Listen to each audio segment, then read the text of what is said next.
और जितने भी प्रत्याशी लोग थे कम समय में जैसा जैसा नज़दीकी आ रहे थे रिजल्ट का, धड़कनें तेज हो चुकी थी।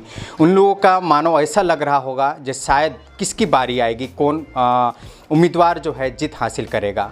हालांकि वो रिजल्ट भी आ चुका है। जो घड़ी का इंतज़ार था काफ़ी लोगों का, वोटर लोगों का, सपोर्टर लोगों का, वो घड़ी भी इंतज़ार की ख़त्म हो चुकी है। और सारे उम्मीदवार जो हैं किसी भी पंचायत का, वार्ड हो, बीडीसी हो, मुखिया हो या जिला परिषद का, सबका रिजल्ट आ चुका है, घोषणा भी हो चुका है। जगह जगह पर अपने अपने पंचायत में विजय रैली निकाल रहे हैं, लोगों से संपर्क कर रहे हैं और आशीर्वाद भी ले रहे हैं, लोगों से मिलजुल रहे हैं, मिठाइयाँ बांट रहे हैं। हालांकि अभी हम लोग गढ़वा जिला के दुबे मराठिया पंचायत में हैं। मुखिया हैं सुप्रिया दुबे जी हमारे साथ हैं, हम लोग बात करें। सबसे पहले मैडम आपको बधाई हो, क्योंकि आपने बहुत कम ये आंकड़े में आपने निकाला। लोगों का सबसे पहले क्या आप बधाई के रूप में क्या संदेश देंगे? देखिए, जितने भी लोग यहाँ पे उपस्थित हैं, जितने भी लोग मुझे सुनेंगे, उन लोगों को वो मेरे सम्माननीय हैं, आदरणीय हैं, उन लोगों को मेरा प्रणाम।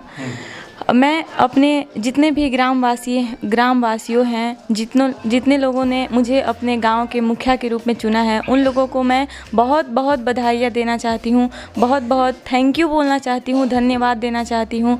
क्योंकि मुझे नहीं लग रहा था, मैं पहली बार उम्मीदवार बनी थी तो मुझे नहीं लग रहा था कि मैं निकल पाऊँगी, लेकिन लोगों ने अपना आशीर्वाद दिया, अपना प्यार दिखाया, अपना वोट देकर, एक एक वोट बहुमूल्य होता है। उन्होंने मुझे अगर मुखिया के रूप में चुना है तो बहुत बहुत बधाइयाँ उन लोगों को, बहुत बहुत धन्यवाद, बहुत बहुत थैंक यू। आपने मुखिया का उम्मीदवार था, जीत लिया, लोगों के बीच जा रहे होंगे, क्या लोगों से वादे किए हैं आप, जो आप सर्वप्रथम उसको प्राथमिकता आप देंगे, क्या वादा रहा? मैं जनसंपर्क में निकली थी, लोगों से वोट मांगने निकली थी, तो सभी लोग मेरे अपने हैं, सभी लोगों से मैंने वोट मांगा है। और मैंने जो जो उनसे वादा किया है, मुख्य रूप से जैसे मुझे जनसंपर्क के दौरान पता चल रहा था कि उन लोगों को राशन नहीं मिलता है, अभी तक पेंशन नहीं बना है, विकलांग पेंशन हो गया, वृद्धा पेंशन हो गया, अभी तक नहीं बन पाया है। तो मैंने सबसे पहले उन लोगों को ये वादा किया है कि मैं आप लोगों को, सबसे ज़रूरी है राशन और पानी। मैंने मुख्य वादा किया है कि मैं सभी घर में राशन दिलवाऊंगी और पानी की व्यवस्था करवाऊंगी।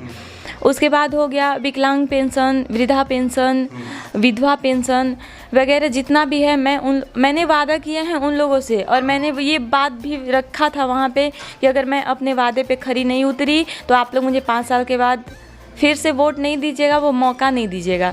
तो इसलिए मैं जो भी वादा उन लोगों से की हूँ, सारी वादे पे खरी उतरूँगी। और मेरा मेन मकसद यही था, गरीबों की सेवा करना। लोगों का दुख दर्द देखी, मैं गरीबी देखी तो मुझसे रहा नहीं गया। मैंने सोचा घर पे बैठ के क्या करना है, जब खुद सक्षम है, जब हम गरीबों की सेवा कर सकते हैं तो फिर उन लोगों का सेवा करेंगे। उन लोगों से मैंने बहुत सारे वादे किए हैं, यही सब जो भी है, आवास से वंचित परिवारों को आवास दिलवाऊंगी, सड़क के किनारे अगर नाली उपलब्ध नहीं है तो नाली दिलवाऊंगी। उसके बाद नल के आगे अगर सोख्ता नहीं है, पानी ऐसे ही रोड पे बह रहा है तो वहाँ पे सोख्ता का निर्माण कराऊंगी। मंदिर वगैरह में जो भी लाइट बल्ब नहीं है या फिर हमारे गांव के किसी चौक चौराहे पे लाइट बल्ब नहीं है तो उसका व्यवस्था करवाऊंगी। उसके बाद नल हो गया तो हर घर में नल उपलब्ध कराऊंगी। राशन कार्ड और ये पेंशन जो भी जिन लोगों को नहीं उपलब्ध हो पाया है अभी तक, उन लोगों को उपलब्ध कराऊंगी। मैंने इसका मतलब है मैं जितना भी वादा की हूँ लोगों से, उस पर खरी उतरूँगी। हाँ, अगला मेरा सवाल ये रहेगा, जिस समय लड़की लोगों का शादी होता था, राजा लोगों का, अगर हम बहुत पहले की हम बात करेंगे तो महिला लोग, लड़की लोग काफ़ी सोचती थी जे राजा से मेरा शादी होगा, मैं रानी बनूंगी, शौक़ रहेगा फला, बहुत सारे कपड़े लता पहनने का। आपने भी मुखिया बना, आपका भी शौक़ होगा जब बनारसी साड़ी हम भी पहनेंगे, क्या लग रहा है? मेरा शौक़ बनारसी साड़ी पहनने का नहीं है, मेरा शौक़ है गरीबों का सेवा करना। जितना भी भगवान मुझे दिया है मैं उतने में बहुत खुश हूँ। और जो भी जैसे कि सेवा के अलावा ये तो शौक़ होगा, मेरे पास अच्छा खासा गाड़ी होगा, कपड़े लेते अच्छा पहनेंगे, लोगों के बीच जाएंगे, अपना नाम, ऐसी इस हिसाब से कुछ तो लालच तो होगा ना अंदर में? नहीं, मेरे अंदर लालच बिल्कुल भी नहीं है।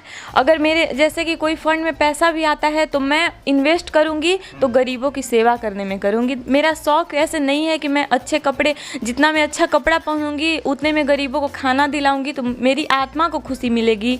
मुझे बहुत खुशी मिलेगी कि मैंने अपने लिए कपड़ा न खरीद कर गरीबों की सेवा की है। मेरा मेन मकसद यही है। मेरा कोई शौक़ वैसे नहीं है कि मैं अच्छे अच्छे गाड़ी, लग्जरी रूम में रहूं, लग्जरी गाड़ी में घूमूं, ऐसा कोई मेरा शौक़ नहीं है। बस मेरा शौक़ है जनता सेवा करना, और जनता में जो सक्षम है वो तो हैं ही, जो बिल्कुल गरीब हैं, जिनको राशन वगैरह नहीं मिल रहा है, मेरा शौक़ सिर्फ यही है कि मैं उन लोगों को राशन दिलवाऊँ, उनकी आवश्यकता को पूरा करूँ। फील्ड घूमने के दौरान कुछ लोगों से, आप ऐसे लोगों से मिले जहाँ से मिलने के साथ आपका दिल जो है भावुक हो चुका हो और आपके आंख से आंसू निकल गया हो, उन लोगों के लिए क्या कहेंगे? जी बिल्कुल हुआ है। जैसे कि मैं एक दुबे महटिया पंचायत में ही एक टोला आता है बगही टोला पे, तो वहाँ पे मैं गई थी। तो वहाँ पे एक अशोक तिवारी जी का घर है। मैंने देखा, मतलब वैसे घर में जानवर भी नहीं रहते होंगे जहाँ पे उन लोग रह रहे थे। मैंने तो देखा, मुझे लगा कि पहले की मुखिया किए क्या हैं। अगर इतना इन लोग मिलकर 2 साल मुखिया बने, अगर मिलकर भी कुछ थोड़ा बहुत हेल्प करते तो इन लोगों का घर बन जाता। लेकिन वहाँ का स्थिति देखी, वहाँ की, मतलब वो मेरी चाची लगती है, रो रही थी, बोली कि हमारे पास और छोटे छोटे 3 बच्चे थे लेकर के। मुझे इतना बुरा लगा कि मैं सब, तो मेरा लगा है, बहुत भावुक हुई थी मैं वो देख करके। और सबसे मेरा मेन मकसद यही है, सबसे पहला काम मैं उनको घर दिलवाऊंगी।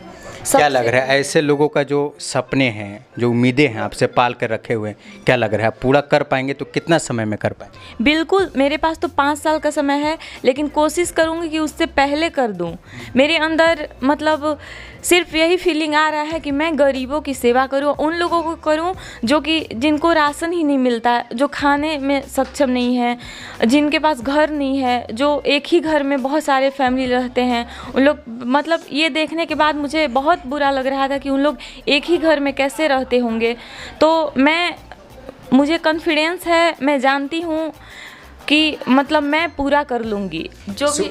हाँ बोलिए। सुप्रिया जी, पहला ये आप हमें बताइएगा, ये गांव जो है किसान का गांव है, यहाँ पर सारे लोग जो हैं खेती गृहस्थी करते हैं, साग सब्जी उगाते हैं, तो अपना कहीं ना कहीं जीवन यापन करते हैं। तो ऐसे लोगों के लिए क्या व्यवस्था आपके पास रहेगा ताकि आने वाला समय में किसान जो हैं अपने आप पर, अपने पैर के ऊपर या अपने व्यवस्था के ऊपर वो खुश हो सके थे? क्या ऐसा व्यवस्था है? यहाँ पे इस गांव में सभी लोग किसान हैं, आपने सही बोला। तो किसान हैं और जॉब उन लोग के पास नहीं है, उन लोग खेतों पे निर्भर हैं, घर में ही कुछ पशु पालते हैं। तो उन लोग सिंचाई संबंधित क्या व्यवस्था? सिंचाई संबंधित वही बोल रही हूँ। हाँ, तो जैसे कि पानी की वजह से उन लोग खेती नहीं कर पाते हैं, तो किसी के पास इतना पैसा नहीं है कि उन लोग बोर करा ले और खेती करें। तो मैं उन लोगों की इतना तो मदद कर सकती हूँ कि उन लोग को पानी उपलब्ध कराऊंगी ताकि उन लोग अपना खेती अच्छे से करें और अपने बच्चों को पाल सके, उनका विकास हो, वो आगे बढ़ सके। अगर किसान लोग का मेन मतलब पेशा यही है खेती करना, तो जब तक पानी नहीं रहेगा तो खेती हो ही नहीं सकती, क्योंकि सिर्फ बरसात के मौसम में ही बारिश होती है। तो मैं उन लोगों को पानी उपलब्ध कराऊंगी ताकि उन लोग अच्छे से खेती कर सकें। आप एक महिला हैं, हमारा समाज जो है चाहती है जो हमारे घर के जो बहू बेटी हैं 4 दीवारी के अंदर रहें, बाहर नहीं रहें। आपने राजनीतिक चुना, तो क्या लग रहा है ये राजनीतिक आपके लिए पहला रहेगा या इससे आने वाला समय में भी आपका कदम आगे रहेगा राजनीति? जब मैं इस फील्ड में आई हूँ, जनता सेवा में उतरी हूँ, राजनीति में अगर उतर गई हूँ, तो फिर मैं आगे बढ़ते रहूँगी और जनता सेवा करते रहूँगी। 4 दीवारी, हाँ पहले तो लोग 4 दीवारी में औरतों को रखते थे, लेकिन मेरे पति जो हैं समाज सेवी हैं, उन्होंने अपना निर्णय लिया कि नहीं, मैं अपने चौखट से बाहर आऊं और मेरे में जब काबिलियत है तो मैं जनता सेवा करूं, राजनीति में आऊं और गरीबों को उनका हक दिला सकूं। जो भी, जैसे कि बहुत सारे आते हैं, ये प्रधानमंत्री के द्वारा, सरकार के द्वारा योजनाएं आते हैं जो गरीबों तक नहीं पहुंच पाती, क्योंकि उनके पास पैसा नहीं होता, उन लोग पढ़े लिखे नहीं हैं, तो उनके पास वो लाभ नहीं आ पाता। तो आप एक महिला हैं, रोज़गार के लिए महिला लोगों के लिए क्या करेंगे, क्योंकि बेरोज़गारी बढ़ रही है, आप भी देख पा रहे होंगे। कुछ ऐसा योजना बना कर रखें ताकि यहाँ के लोग जो है आपके पंचायत में ही काम कर सकते हैं, खासकर हम महिला लोगों के लिए बात करें। बहुत सारी ऐसे योजनाएं अभी तक तो मैं डिसाइड नहीं की हूँ, लेकिन हाँ आगे उन्हीं लोग के साथ मिल कर के मैं डिसाइड करूँगी, क्योंकि हाँ बहुत सारे गरीब महिलाएं हैं जो बेरोज़गार हैं और बेरोज़गारी बढ़ती जा रही है, कोई बहाली वगैरह नहीं है और ख़ासकर महिलाओं को दिक्कत होती है घर में रह के। कुछ महिलाएं तो करती भी हैं कुछ काम खेती वगैरह में, लेकिन अभी तक तो योजना नहीं बनाई हूँ। लेकिन मेरा पूरा प्रयास रहेगा कि मैं अपने गाँव की महिलाओं के लिए कुछ करूँ, उनके लिए कुछ योजनाएं बनाऊं ताकि वो अपने ही गांव में रह करके और अपना पालन पोषण कर सकें।